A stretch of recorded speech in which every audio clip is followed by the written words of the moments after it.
we have to remember the world that Mikhail Tal entered into as an elite chess player. It was not a world of calculation and tactics. It was a world of position and strategy. Tactics were beginning to get squeezed out of the game. It was the Botvinnik school where it was all conceptual and you didn't get a lot of concrete calculation and play.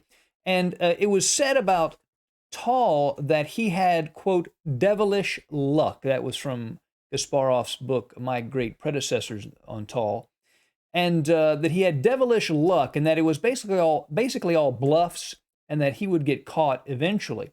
And what Kasparov said was that Tal realized that his style of play, combined with, and I quote, his demonic image, said tongue in cheek, of course, was helping him, and that it was creating a sort of a sense of voodoo almost around his play. This game is against a world champion, former world champion, Vasily Smyslov, one of the real kings of positional play. This was at the Candidates in 1959, where Tal would win the Candidates and eventually win the world championship against Botvinnik. He has the white pieces in this game. Smyslov has black. Let us jump right in. Tal begins with e4. Smyslov plays c6, the positional Caro-Kann defense. And d2 from Tal. He's beginning to play what the early moves of a King's Indian attack. This is where white plays basically the King's Indian defense, but in reversed. The knight will usually go to f3, g3, bishop g2, etc. So Smyslov plays e5. Since the knight is not already on f3 to control the e5 square, he gains space in the center.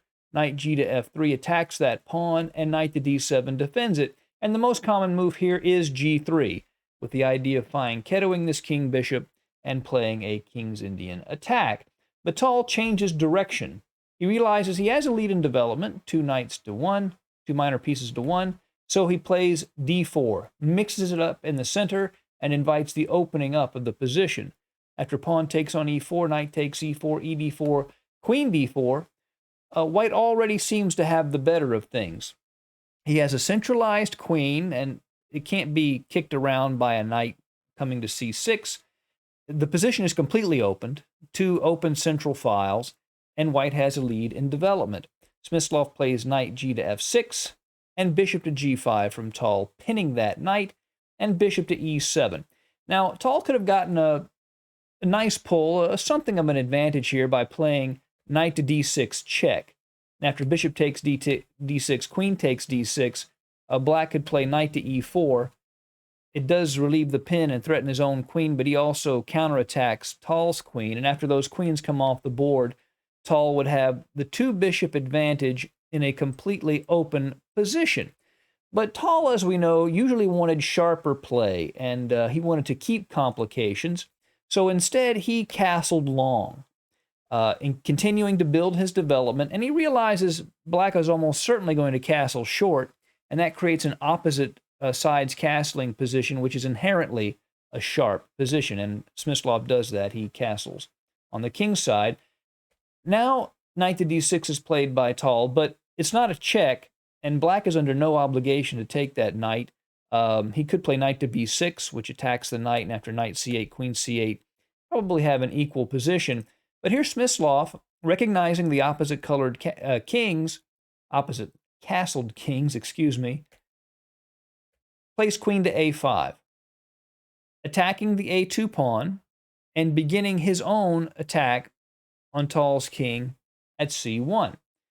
Bishop to c4 defends that pawn, but also places the bishop aggressively, aiming at the f7 pawn. b5, expanding on the queen side with tempo, hitting that bishop. But we know Tal is not the one to retreat if he doesn't have to. So here, instead of moving that bishop, he played bishop to d2. Now, he could have taken on f7 here. That would have been okay. He gives up 2 active pieces for a rook and a pawn, but after rook h to e1, he has enough pressure to get a good attacking position. After, say, queen to a2, he could give up the exchange with rook e7 check. King e7, queen to e4 check, double attacks the king and the pawn. The knight can't take because it's pinned. And after king d8, queen c6, he's attacking that rook. And it's a decent attacking position for white, but he instead counterattacks Black's queen on a5, not giving him time to take on c4. The queen goes to a6, and now knight to f5. Again, leaving the bishop hanging, threatening knight takes e7 check. That's a very important minor piece for black, controlling a lot of key squares. So the bishop moves back to d8. So now you might think Tal is going to move this bishop at c4, but not yet.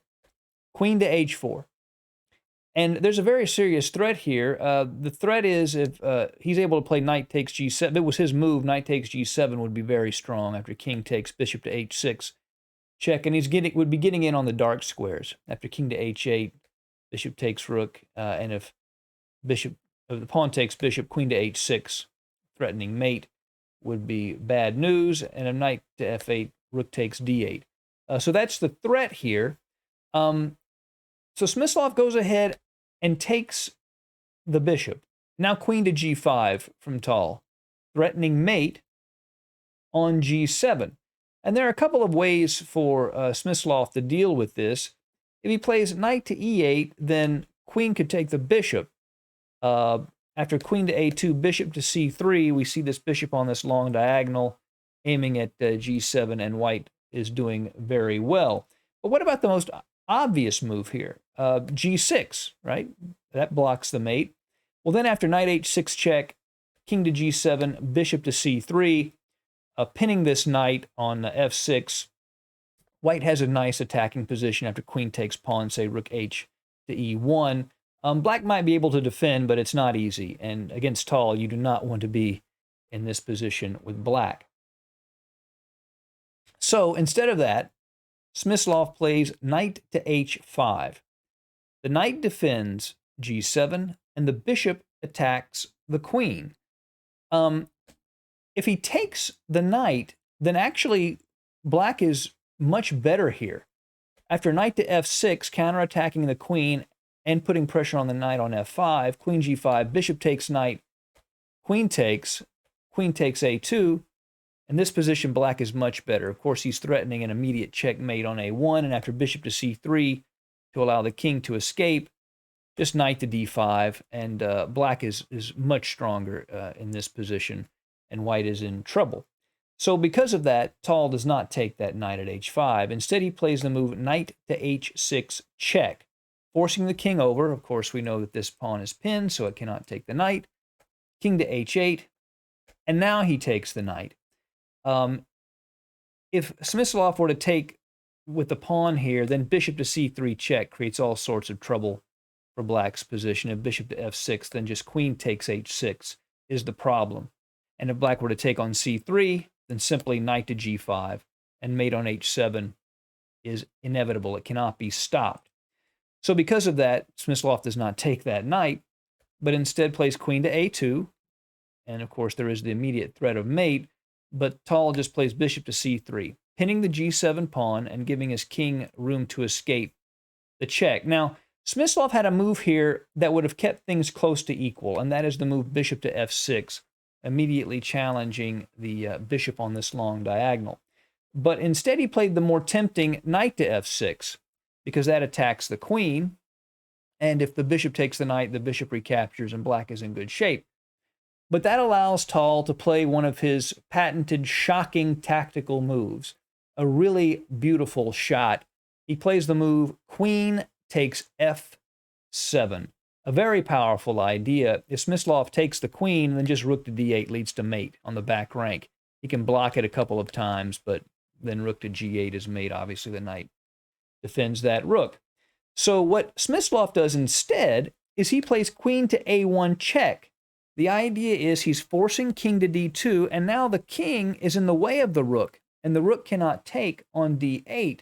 And that makes sense. There's only one problem with it. After rook takes queen, knight takes rook check, and when the king goes to g8, Tal is able to take Smyslov's queen, and then king takes knight. The problem is Smyslov got a knight, and Tal got the rook that was at f7, or was it f8? And now Tal is up and exchange. There's 3 minor pieces versus 2 minor pieces and a rook. And that's a material advantage that's quite significant.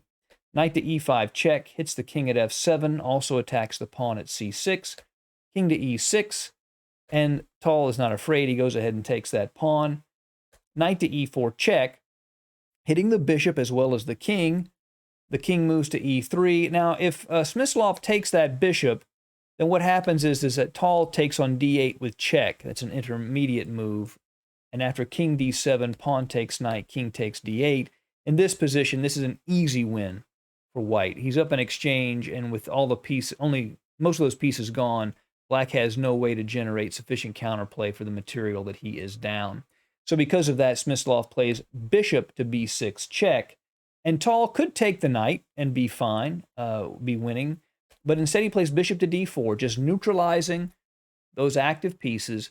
And in this position, down an exchange and a pawn, by the way, which is the equivalent of a whole piece, Smyslov resigned. There was no way he could generate any complications to make up for his material deficit. And as we mentioned earlier, Tal went on to win the World Championship. That devilish image, that demonic image, swept through the chess world. And of course, we know Tal was a good guy, or a good man, and a worthy champion. Thank you for joining us at Chess Dog. See you again soon.